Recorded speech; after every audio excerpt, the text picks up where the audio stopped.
this is the one, because this is channel 4. And this is going to contain the audio from all 3 channels. The decibels are just going to jump through the roof over here, so make sure you got your compression straight. Maybe you want to do some compression on this thing if you're doing a live thing.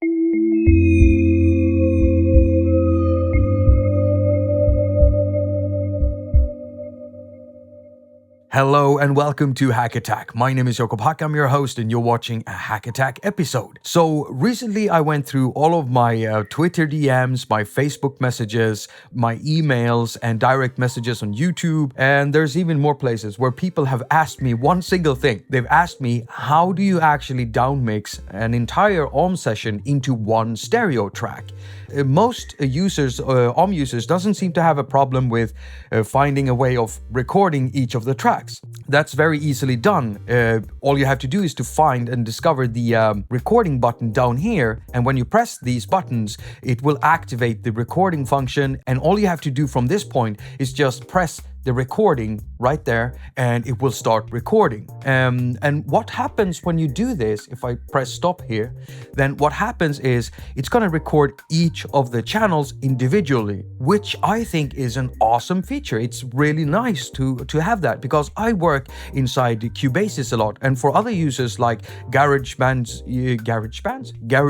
users, Cubase users like myself, Audio Pro, Multitrack DAW, well, a lot of us like having our channels individually recorded so that we can individually put them each on their own track and then, start mixing it up, cut up everything and build songs from it. But sometimes when you just want to do a jam session and you want to record everything into one stereo track, like that one take, then that seems to be something that people have a hard time understanding how to do. And it has to do with mix buses. And that's why the outputs looks like this now. It says A here with this beautiful AUM logo here, and you have an A up here too. And I'm gonna show you how to set that up.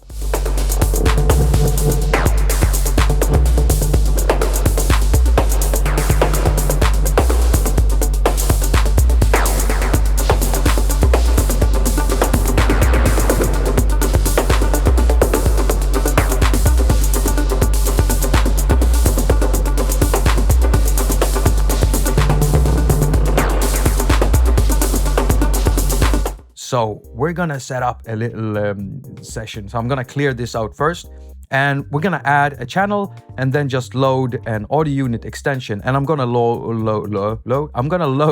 Axon, and then I'm gonna add another channel, load another Axon, just because it's at the top. By the way, Axon is pretty cool. It's kind of hard to get into.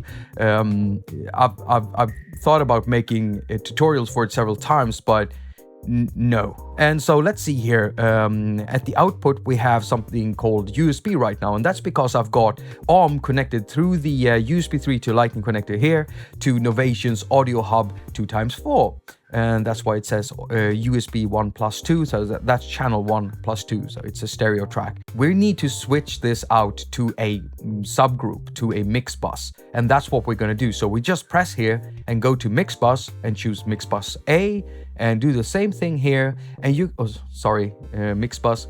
And you can do this with as many tracks as your hardware can handle. I'm using the iPad Pro 12.9 inch right here, so it's pretty powerful. It can handle a lot before it actually starts, buckling under the pressure. What we need to do at this point, after we've assigned all of the channels we want to record into one stereo track, what we need to do is to add that channel. So we're gonna press the plus sign again, and now we need to make sure that we use the right input. And since we're sending these out to mix bus A, we need to choose mix bus A.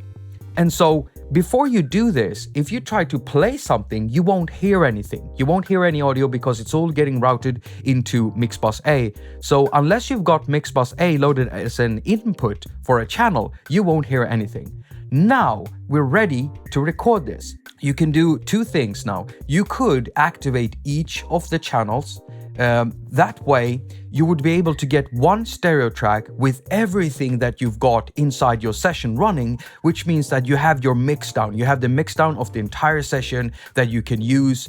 But what if you go back and you listen to it and you realize like, hey, this is a really good track and I want to work on it, but there's a few notes here and there that I need to redo. Maybe I need to redo some of the bass. Maybe I triggered this note wrongly. Then if you do also activate these, you will also at the same time when you're recording your mix down, you're also recording each of the tracks individually, and that way you can then remove whatever track you want. If you want to work with this inside Oreo, for instance, or GarageBand or Cubase or Multitrack DAW, whatever, then you can just remove that track and redo whatever element was playing in that track and stuff like that.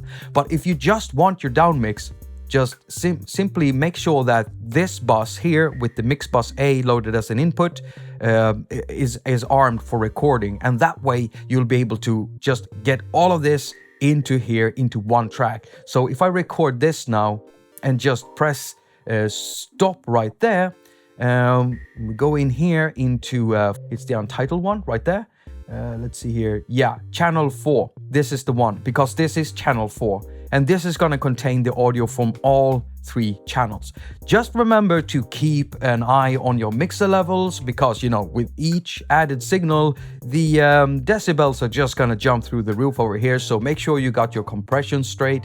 Maybe you want to do some compression on this thing if you're doing a live thing. And this is a great way of actually recording your audio if you're doing a live performance on stage.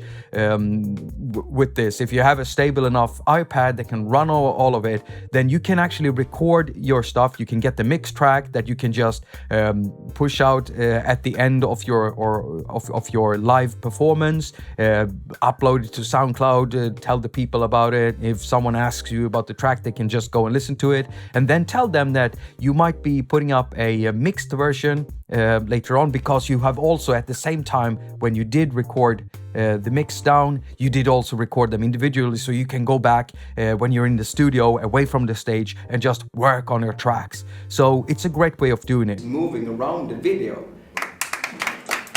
Thank you so much for watching. I just needed to get away from all the studies I did, all the studying I've been doing the past month. I'm working on a video with spectrum analyzers, because it turns out that I got a second app wish fulfilled by 4Pockets, who released a spectrum analyzer that it's just great. It's awesome. And it also gives me an opportunity to explain the various modes inside the spectrum analyzer, what they actually are, the different curves and the different weighing systems and SPL and stuff like that, stuff that, you want to know if you want to get to the pro level. So stay tuned for that, and thank you so much for watching. If you could do me a favor, if you think that this video was great, if you like this video, if you want to see more like this, if you want to help support your fellow haQ, then just press that thumbs up, because it really helps. YouTube will get notified that people are loving this video, and they will push it out to more people. That way I get more views, and on YouTube it is a numbers game. So pressing that thumbs up is one of the biggest things you can do for me and this channel if you like it. Secondly, if you want to help supporting me financially, then you can use Patreon, you can use PayPal, you can buy tracks off Bandcamp. I got all the things over here at the side. What else is there? Other than that, I wish you a very productive week. Now go finger all of your stuff and have a lot of fun doing it. Hey, I did it under 10 minutes. I did it under 10 minutes. Yay! This is awesome. Okay, I just need to find the off button. Come on. Are you still there? Huh?